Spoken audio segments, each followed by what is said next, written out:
All right, welcome back to the channel. My name is Eric VTuber, and in this episode, we are going to show you how you can create a metahuman for free, where you need to go do that, and then how to bring it into your environment.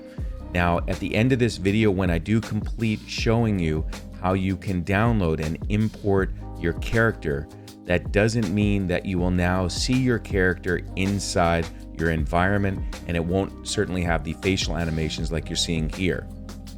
Popped over to another spot, even these movements, and I'm jumping around my environment. I'm going to show you how to do that in a later video. This video is solely about how to create a metahuman and then import it into your environment. If you have any questions, let me know. You can drop a comment, but let's go ahead and get started and now log in online to where we create our metahuman. And really all you need to do to get started is go to metahuman.unrealengine.com and you'll get to this page. You will need to create an account if you don't already have that set up and logged in, but that is free. And then once you're ready to jump in, you can click on this button. It'll take a few minutes to load, or maybe a minute or so, and I'm just going to skip forward in the video. All right, so we are now here. That actually took about 2 minutes to load, so a little longer than normal, but we are here in the Metahuman Creator. Now, if you want to start off with a brand new Metahuman, you just click on the Create button over here, on the top left, and that will give you a selection of a whole bunch of different Metahumans that you can start from. Now, I do recommend that when you pick one, that you are careful of these warnings right here, that certain metahumans have not been fully built out because this is, I believe, still in a beta stage. So you want to make sure that you pick a metahuman that doesn't have a warning, or you may run into some import issues into Unreal. I've been able to successfully import the ones with the warnings, but sometimes the hair won't show up. So there's, metahuman for every race, every color, male, female, and you get a lot of different options to start from. But once you find a metahuman that you want as your base, let's go ahead and let's go with Cooper. So you say create selected down here, click on the blue button, and now you're brought in where you can start your editing. And it's quite easy. Blend enables you to combine a few different ones if you want to generate someone from a few different references, but I actually have never used that. So you can change the skin color, you can add freckles if you want to your character. You can add accents. So really every one of these screens on the left, these areas, you can pick different options, change the eye color, and change the iris size and color. There is an unlimited, practically, amount of variation that you can create. And some of the things that I do pretty regularly is I like to have a little whiter looking teeth. On the head size, I will pick a hair. I kind of like the high and tight look. So,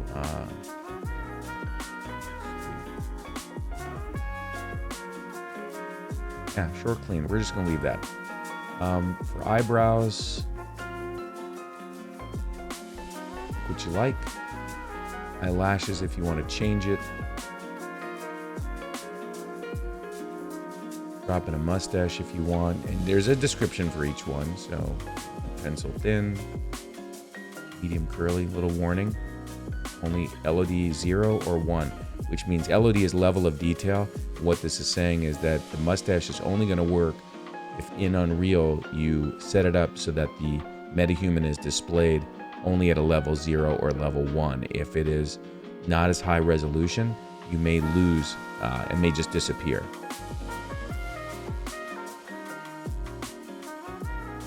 A little heavy for me. I did use the medium curly mustache in mine, and it worked fine.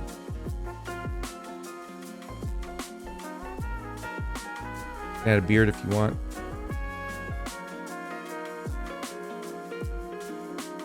And then on your proportions, I went with a medium build because I think that reflects my in real life character.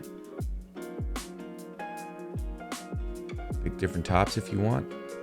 Get something a little sportier looking. And of course you can change the colors. Pick out your bottoms.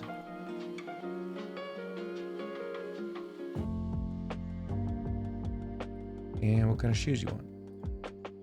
Okay, and again, all these different variations at think you'll get it.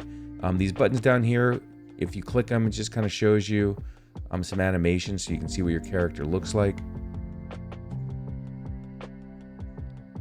Some facial expressions. And so once you're all done with your metahuman, I'm going to change the name and call this Cooper MH for My Metahuman. Once I'm all done with the customizations, everything's saved in real time, so don't worry about that. All right, so I've got my two metahumans, E.R.I.C, the one that I use. This is actually a slightly modified version to maybe some of my earlier videos that you have seen. And then the Cooper one that we just created. So now that these are here up in the Metahuman Creator Online, and you can see that I am logged in, you're done and you can quit and leave this application. So I'm going to close the window.